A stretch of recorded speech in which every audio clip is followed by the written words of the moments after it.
Ladies and gentlemen, imagine how the world would be different if liberal theology with its historical critical method would not have arisen.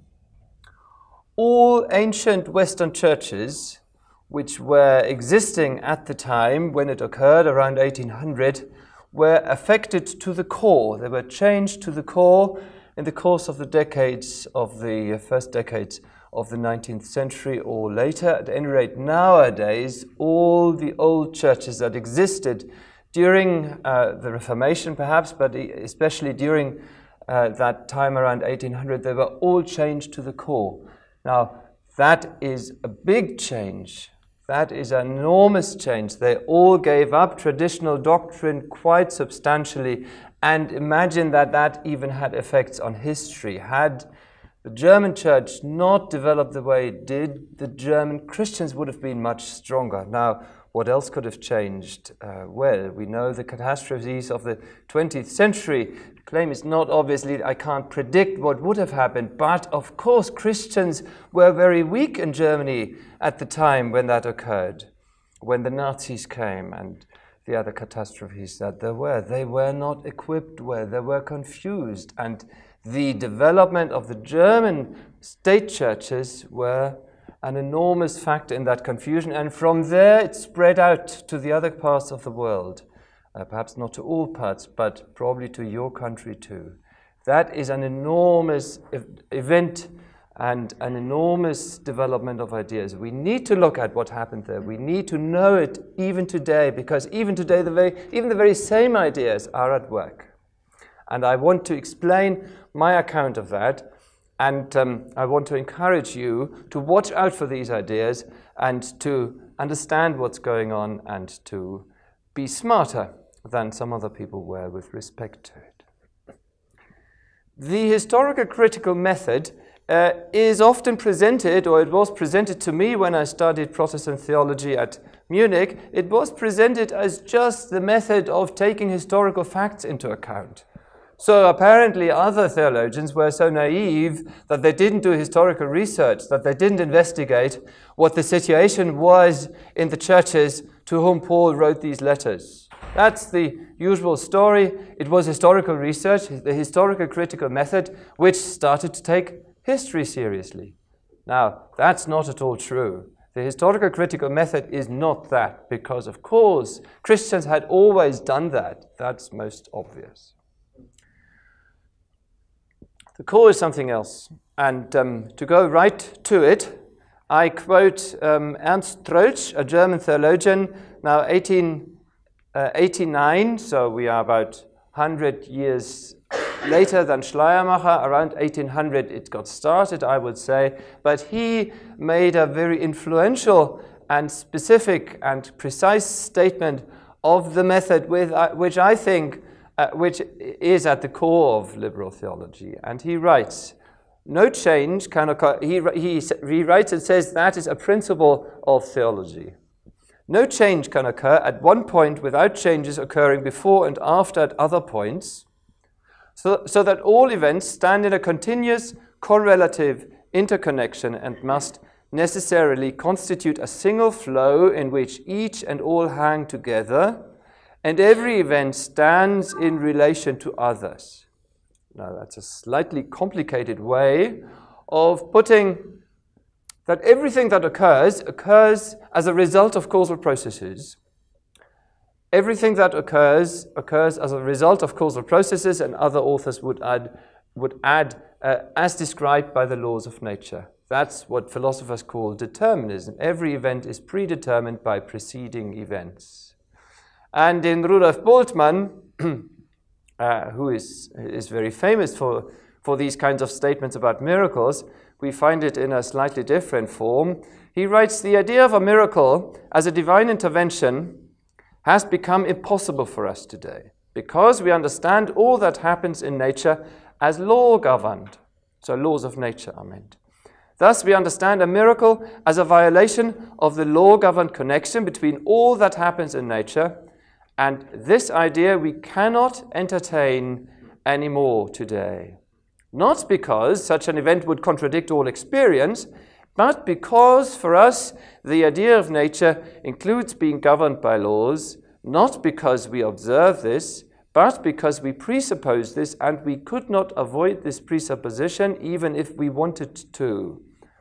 There are other famous statements on Bultmann on miracles where he says we cannot believe in miracles today, where of course the thinking reader will think, how do you mean we cannot? I mean, there are many people who do, and even people who are well-informed and rational, or academics or scientists. How do you mean we cannot? Now, there is more to the cannot, namely it's a Kantian cannot. It refers to Kantian philosophy, where Immanuel Kant has a whole scheme of epistemology and metaphysics where human beings have certain rules of thought which predetermine how he has to think. They are the presuppositions for thinking and for speaking. So we are wired in certain ways, and many things that usually people think are in the world, Kant says are in the head. So causation, for example, Kant says that's not that one event causes the other one out there. No, that's you have to think that way. You are ordering things in the world like that. And I just explained that when Bultmann says that, he means that Kant has shown that we have to think that way.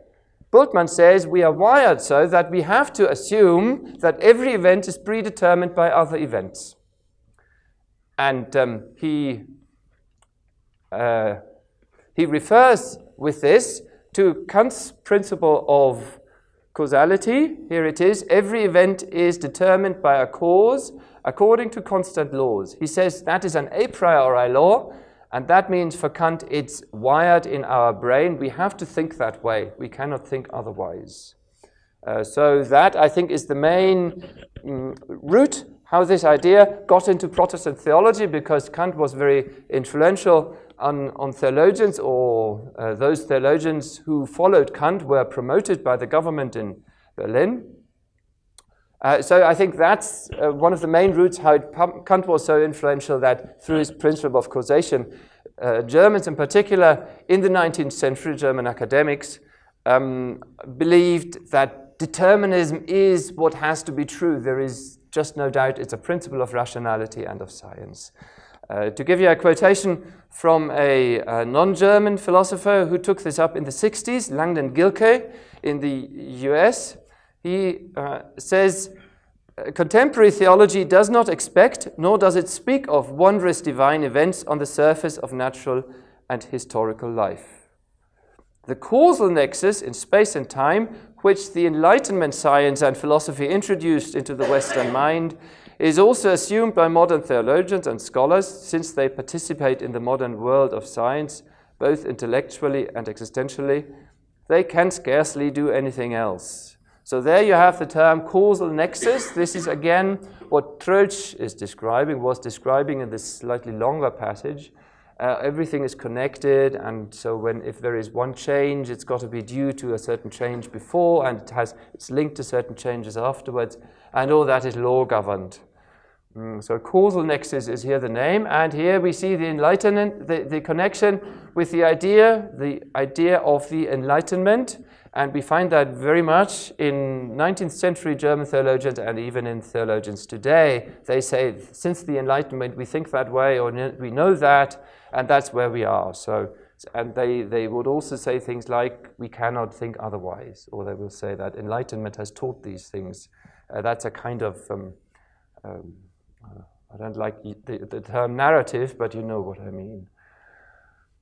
Now let's go into the historical background of this doctrine, and we find determinism in a very clear form in Thomas Hobbes, I think, for the first time, 1655, in his Elements of Philosophy.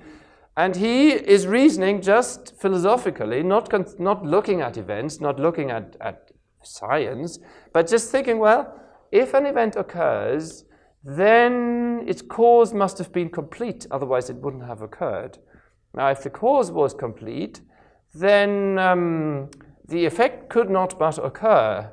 So it necessitated its cause, its effect, didn't it? And the result of this reasoning is the following: whatsoever effects are hereafter to be produced, that means whatever happens, shall have a necessary cause, so that all the effects that have been or shall be produced have their necessity in things antecedent. That means they are determined. That's what philosophers mean today by determinism. Every event, everything that occurs at a certain place, at a certain time, is predetermined by preceding events. And that's described by laws of nature. Hobbes didn't add that, but that's what the other authors then assume. And that's what Kant here adds in his principle, according to constant laws. The laws are constant and they govern every event. We could form a slightly more general concept than determinism. If you, through knowledge of quantum theory, gave up the idea that every event is necessitated by preceding events, there is still the idea, and therefore conclude that there are also probabilistic processes. If you take that on board, then what remains of determinism is that every event is the result of a process, be it deterministic or probabilistic. That's why I use the term mechanicism. But for simplicity's sake, I will just continue with the term determinism. And just as an aside here, the Enlightenment, that's a complicated story what the Enlightenment is, and I actually think it doesn't exist in the way it's usually conceived. But the authors that are usually called Enlightenment authors, they all subscribe to determinism. So one can give the account that that was an essential doctrine for being called an Enlightenment author. And that refers, for example, to Leibniz and to Christian von Wolff and to Kant. That is to say, there were opponents of Leibniz and Kant, other philosophers, who rejected that principle and who were Christians, by the way. Leibniz and Wolff, of course, also were Christians, perhaps of a slightly not entirely orthodox or slightly critical of some aspect, but they endorsed this determinism, which their opponents, for example, the Christian August Crusius, who was a pietist Christian, rejected. What are the consequences of determinism? Well, the consequence is, first of all, that there are no miracles, because a miracle would exactly be an event that is partly brought about directly by God, and that occurs instead of an event to which physical processes would have led. That is, if, let's assume, God were to move a stone, for example, the stone from Jesus' grave, let's assume God did it directly, not through the angel, then had God done nothing with it, what would have happened? It would have stayed there. And, but he moved it, so something occurred which nature would not have brought about. So there was a causal process in an abstract sense towards this stone just staying where it is, and God moved it differently. That's the idea here. Nature was going one way, and God brought about something in that situation and stopped that process in that way. So that's excluded through determinism, because such an event, which is the miracle, is not the result of preceding processes, but of God's decision, God's action. And that's true for miracles. Now, by a miracle, we usually mean a divine intervention which means something to a certain person, with which God does something to a certain person or communicates something to a person. There are other divine interventions. For example, during creation, God intervenes to create a certain kind or to input certain information, or however you describe that. So there can be divine interventions for creation, and it follows also from determinism that there were no divine interventions during creation.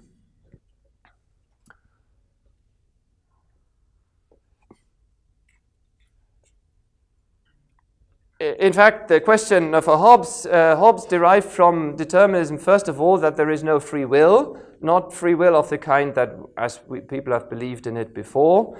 And in fact, I would be asking whether there can be living creatures. It depends on how you understand living creatures, how you understand life. Certainly, there would not be free agents, and I would even question whether there would be agents at all. I mean, something that just occurs in a causal process, like the rolling of a billiard ball, I see reason for denying that that's an action at all. An action is something that the agent determines for reasons or out of an inclination. It's not a causal process like a clockwork. or like the moving of the planets. That's just as an indication what else might follow from determinism if you take it further. And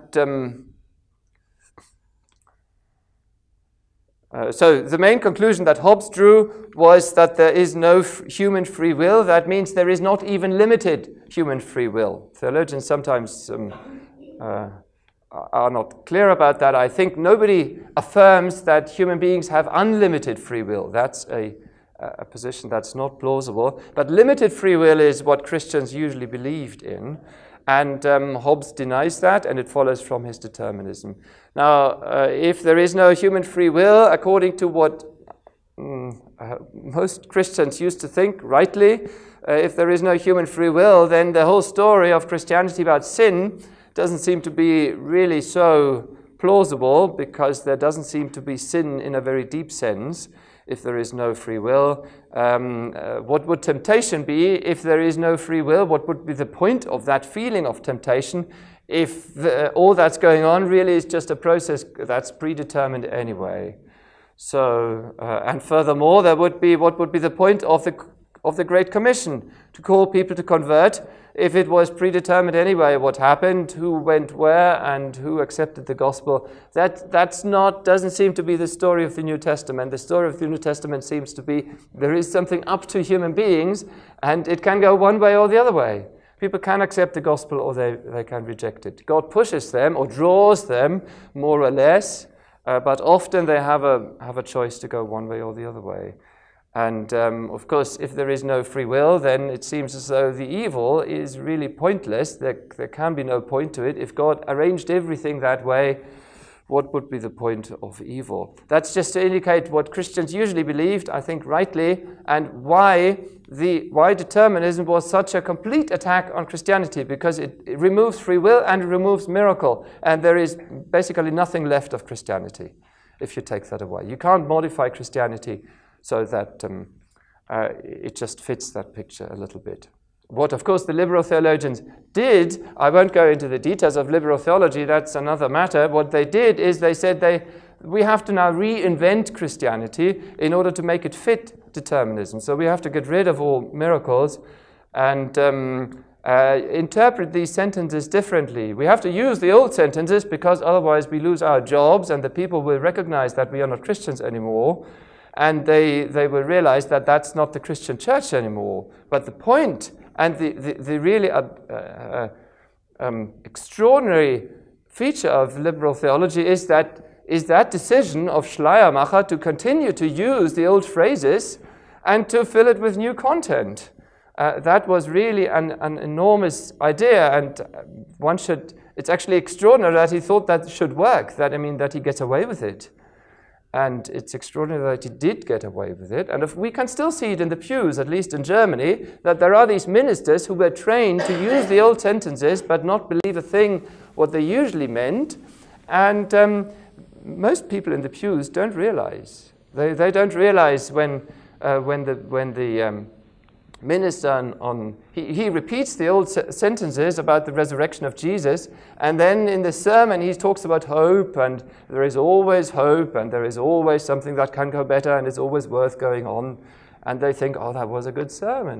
There was the reference to the resurrection of Jesus, and there was hope. That must be a good sermon. What they don't realize is that the minister spoke about this hope because he thought the resurrection didn't occur, and all there is to it was a metaphorical meaning, or we can draw that lesson from it, that it's worth trying something new. It's worth carrying on. Where the Christian way to preach would be to refer to the historical event, the historical resurrection, and take that as a reason for everything else that happens in a Christian life or a Christian heart. So we rejoice because God has won a victory over death. And we spread the gospel because we believe that Jesus really is the Messiah, and we know that because Jesus rose him from the dead. So for the normal Christian, all this the link of reasons is there, and the liberal theology takes it all away. But that's about all I want to say about how liberal theology then proceeds. I just want to discuss about this presupposition determinism. Just to mentioned one possibility that could be considered to be an alternative or a way out that came through quantum mechanics. So quantum mechanics introduced the idea of probabilistic processes, that processes are not deterministic, so that it's fixed what will happen, but there is a certain room. There are forks in future possibilities. It can go one way or the other way, and there are certain probabilities attached to the various ways how future could develop. That was, for many at the time, when quantum mechanics arose, that was already too much. They said God doesn't throw dice. That's because in the 19th century, determinism was among intellectuals in Germany such a fixed idea. They took it to be a principle of rationality. That's why quantum mechanics was such a shock. If you look at quantum mechanics, okay, it has surprising things, but then it's looking at a very small level, so it shouldn't be that surprising. But for 19th century Germans, it was a huge shock because they were taught and believed it to be a principle of rationality and taught by the greatest German philosopher that ever existed that everything is fixed by future events. So there you go. And then probabilistic processes came into being. Now, let me just address the possible view that with probabilistic processes, actually, it can be true that every event is the result of a causal process, and there still are miracles, or free will for that matter. The trouble with that is that it's still causal processes that are going on, even if they are probabilistic. And if an action is the result of a probabilistic process, that doesn't increase free will in the sense of that we mean when we say the action was free. It makes it just a matter of accident which action occurs, but it actually would diminish responsibility. So that's not although we rightly say if a person is free, he could have done differently, and although in one sense the sentence he could have done differently is true if the action is a result of a causal process, but that's not really what we were looking for. It's not the sense of he could have done differently that we are looking for. It's just a sense of arbitrariness. So it doesn't really work to rescue free will by reference to probabilistic processes. And with divine interventions, it's similar because now if God intervenes in a probabilistic process, it's still an intervention, even though it was a probabilistic process. But it's still an intervention. And if he doesn't intervene, it's improbable that the miracle will come about. And even if he does intervene, he would change the relative frequencies which the probabilistic laws describe. So the idea that somehow we could reconcile mechanicism with with miracles through probabilistic processes, I think does not work, and we could continue that in the discussion. Now let me go to my objection against determinism. My objection against the view that that's obvious or a result of science or a principle of rationality.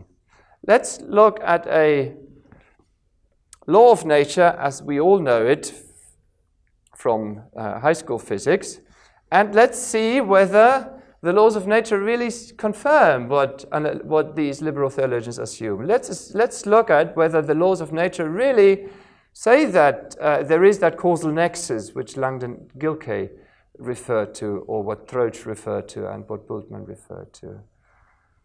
Because it was commonly thought that way, that the laws of nature fix these regularities. They fix what follows what.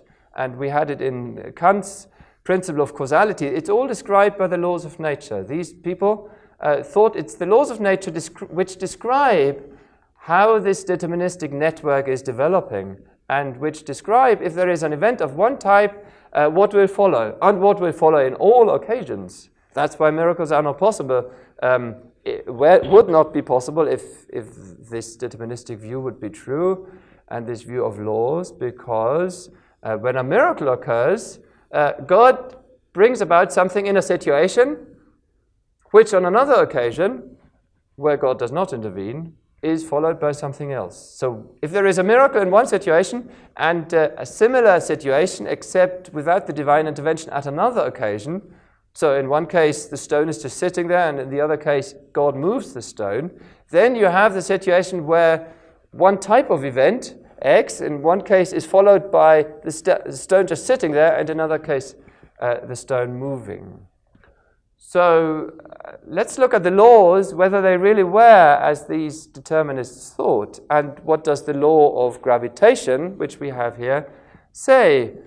Well, I mean, there is an F, which refers to force, and there is G, which refers to a constant, and there is M1 and M2, that refers to the masses of two bodies, and there is D, which is the distance between the two bodies. So what the law says is that in a situation where there are two bodies, one here and one here, at a certain distance, and one has a certain mass and the other has a certain other mass, the bodies, well, what does it say?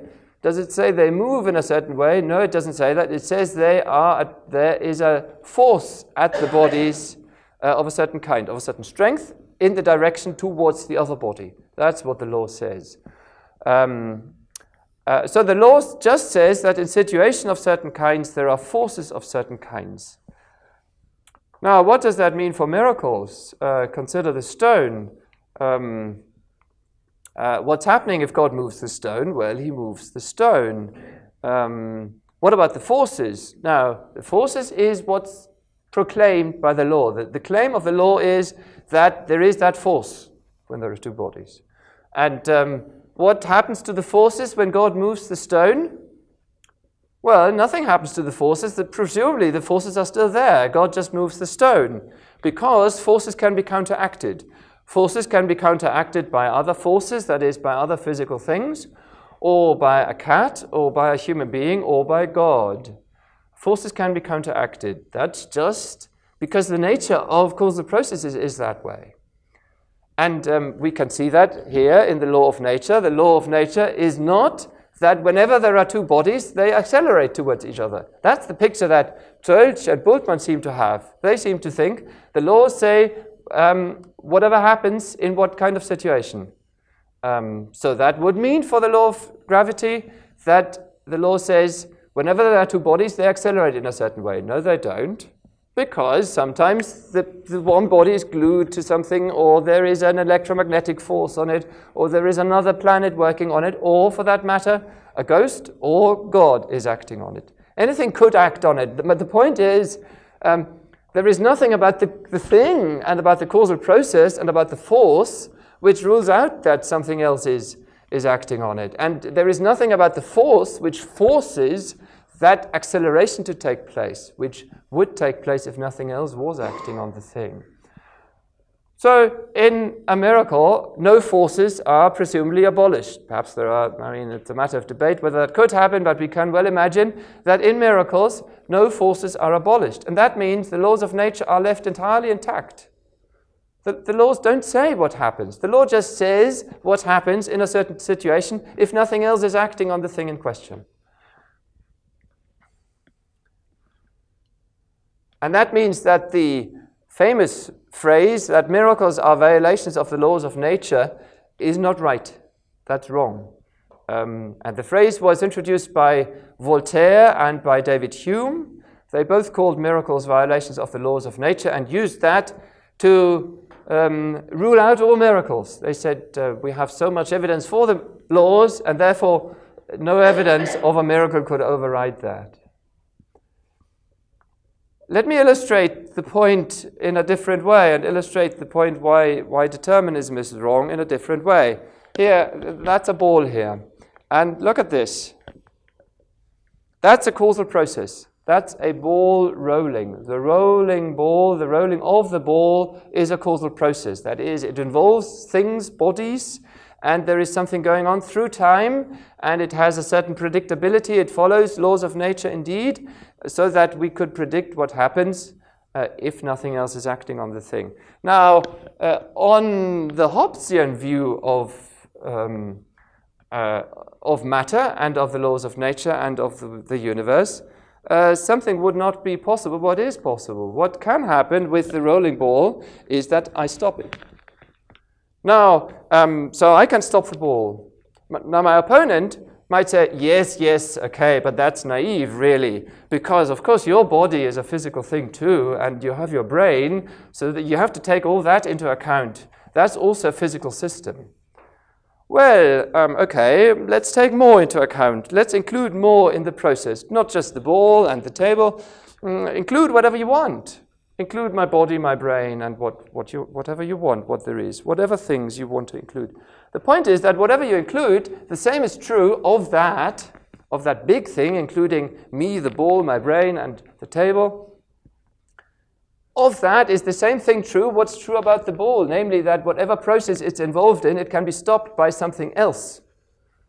So even if you include me in the process, which involves also the ball, that whole thing can be stopped. And that just illustrates the point that causal processes can be stopped.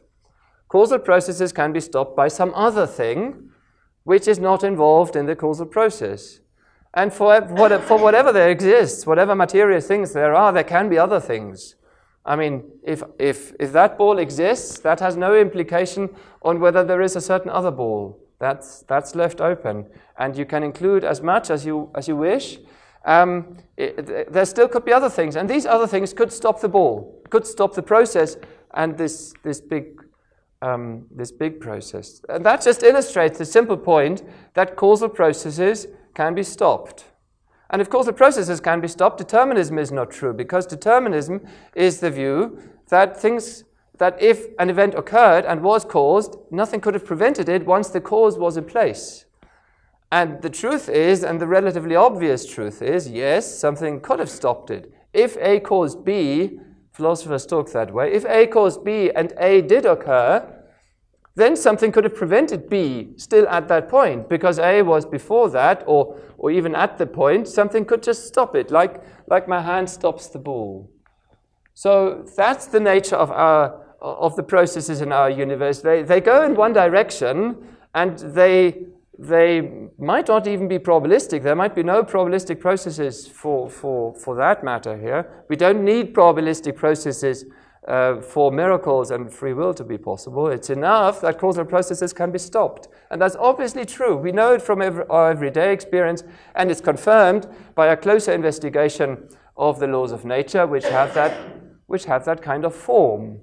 And you can make it more complicated. You can investigate various laws of nature or other formulations of the law of gravity. It's always going to be the same. The laws of nature are not affected by miracles, and they have no implication on miracles. And they have no implication on free will, because causal processes can be stopped.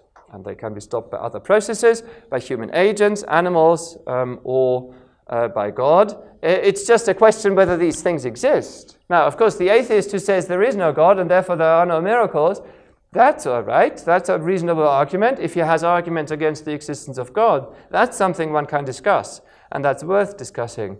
But the point of this kind of reasoning from Hobbes and in liberal theology is that we can know that there are no miracles without ever having investigated whether there is a God, and without ever having looked at the historical evidence for the resurrection of Jesus or other miracles. This liberal theology chose an entirely anti-empirical approach, an entirely a priori approach to something which should be investigated with our eyes and with empirical investigation. So that's my reply to determinism. And I emphasize that there really is nothing to this determinist principle that liberal theology uses. And we do need to distinguish between arguments that can be refuted or to which there are good objections, and arguments which are really no good at all.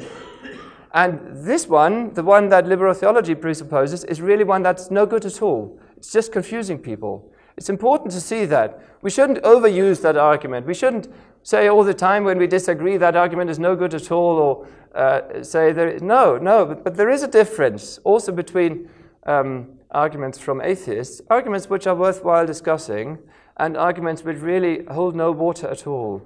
And in addition, we could look at more authors, but you could see that already from the quotes from these liberal theologians. They put no effort into it at all to argue for it. I mean, they put it forward in the most dogmatic way, saying you cannot believe that anymore, and it's a principle of science, and it's a priori, we cannot think otherwise, and they give no argument at all. I mean, you even find theologians sometimes saying, since Kant we know, or since the Enlightenment we know. That's that kind of reasoning which is really an anti-rational reasoning. Now, talking about reason and rational, and liberal theology was called rational, and rationalism was the mindset that led to it. Now, that is quite a misuse of the word, because is that reason? Is that really reason that's governing liberal theology? Is that reason which governs the idea that we know just from the armchair that there cannot be divine interventions? Well, I think with the arguments I've given, it's seen quite obviously there is no reason at work at all here, and it's just being dogmatic. You can call it foolish or clever, but it's certainly not reason. So it is a fatal mistake to say that liberal theology used reason, or that it emphasized reason too much, or that somehow it put reason at a too high place. That's not the problem of liberal theology. That's a mistake, I'm afraid, that sometimes Christians make. German Christians who were critical of liberal theology also did that sometimes. And they said, there you see where reason is taking you. If you lose all your faith, and if you put reason too absolute, then you start to deny all miracles and so on. That's a fatal misunderstanding. That's not reason. Reason leads you to see that this argument is rubbish. And it's important to have that attitude. And sometimes the New Testament also uses this term foolishness and so on. It's important to see that. Because reason, I mean, we don't want to deny reason. Nobody should, and Christians don't, because reason is sort of semantically immune against being something bad. It's like truth. You want to have it if you are rational.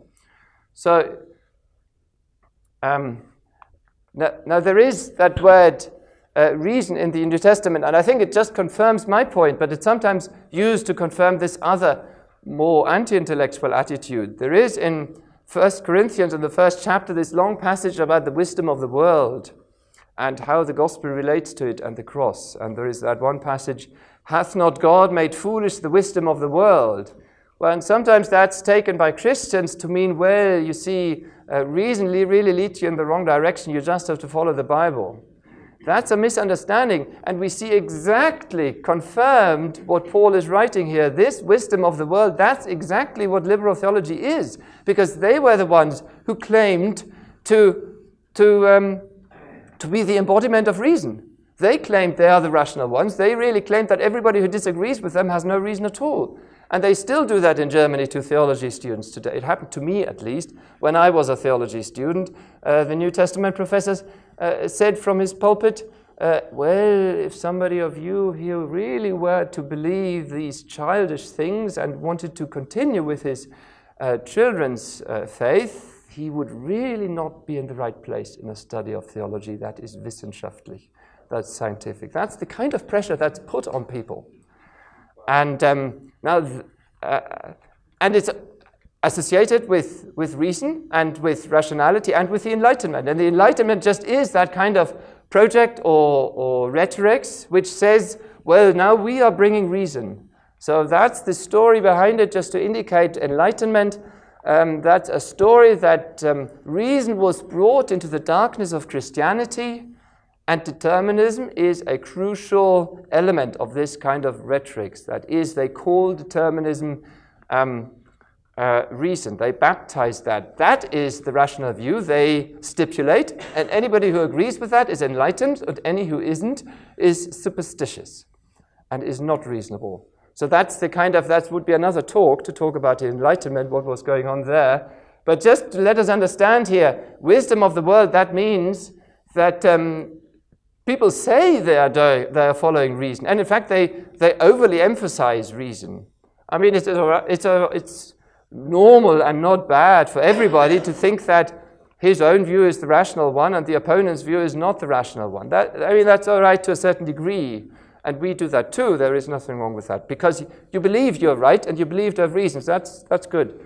But if one goes around all the time and saying, well, I have reason, my view is the reasonable one because I follow the reasonable principles, and the others really don't have reasons. If that's overemphasized, as it is in Enlightenment rhetorics, then that's at least a reason for being skeptical. And I take Paul here in Corinthians to make that point. Well, watch out if not always those who claim to be rational or wise, not always those who are considered to be rational or wise, they're not always on the right track. They may well be on the wrong track, and they may well very often be those who reject the gospel and who say then that it's not rational. That's, I think, the right approach, and there is a connection then to rationality and liberal theology, but it's that one and not the one that liberal theology followed reason too much.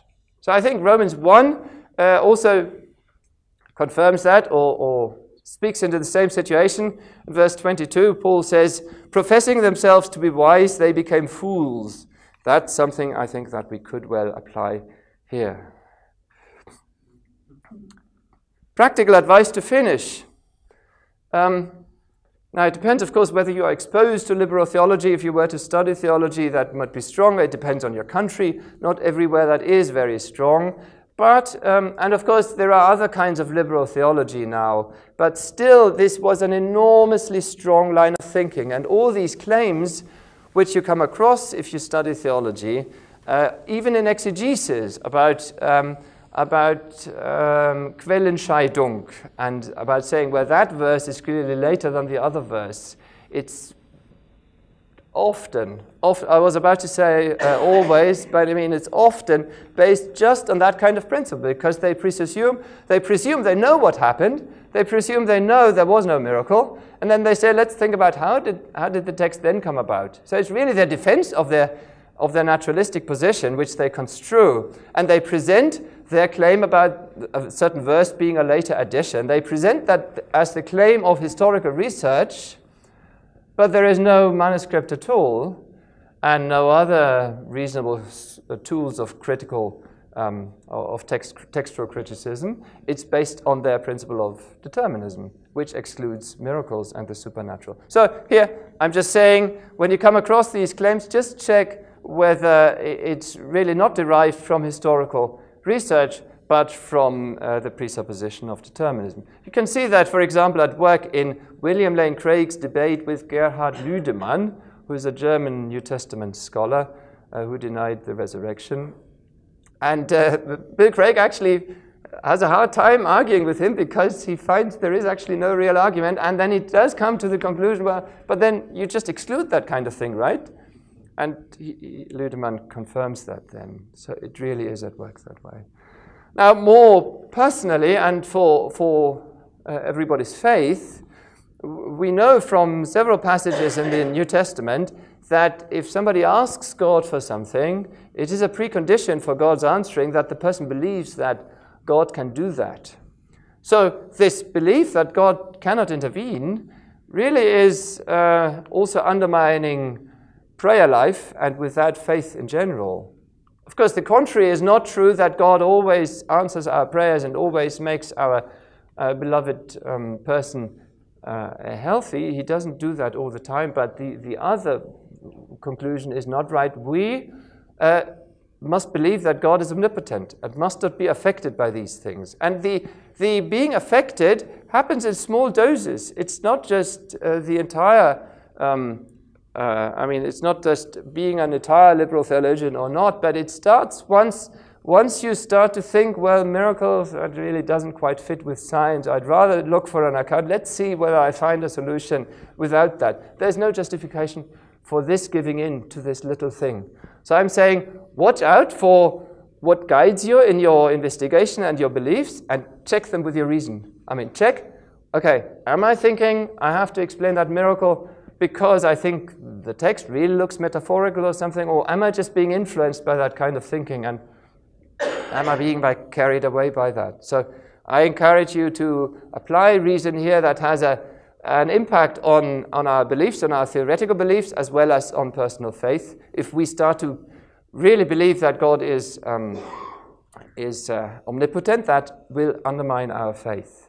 One more instance and example, of course, concerning creation, this enormous debate that's going on, and with which many emotions are connected. There is one thing one can observe sometimes, and that is that sometimes theologians prefer theistic evolution not because they think the evidence for evolution is so strong, but because they cling to this determinism. So if somebody is a theistic evolutionist because he thinks really divine interventions would be a problem, God would have to somehow set the laws of nature aside, or it's entirely impossible, that would be a very bad reason for accepting theistic evolution. That's just as an example of where it's important to watch out for these kinds of arguments. So, and concerning liberal theology, my point was, if you see no reason for the assumption that divine interventions are impossible, do not be impressed by it. And in general, we need to watch out for these inclinations that we are carried away with. They must always check, do I have a reason for this? Does this position have a reason in favor of it? And then only believe a reason that you can really see. Don't believe something because the person is so influential. And that's true for people of all degrees of learning. We must also teach the congregations and people in general, believe not something because the person has gray hair or is a professor or has 2 doctorates. Believe it only if you understand it. If you don't understand it, okay, some people understand fewer arguments, but then just follow your common sense. That's your best guidance. But don't follow an argument just because other people say it's a good argument. Or don't follow an argument or just because the person is a professor or claims to be reason incarnate. So that's an important principle because people are impressed, and we are sometimes impressed. We shouldn't be impressed. We should be impressed only by reasons. So liberal theology is a temptation, and reason can help to resist that temptation.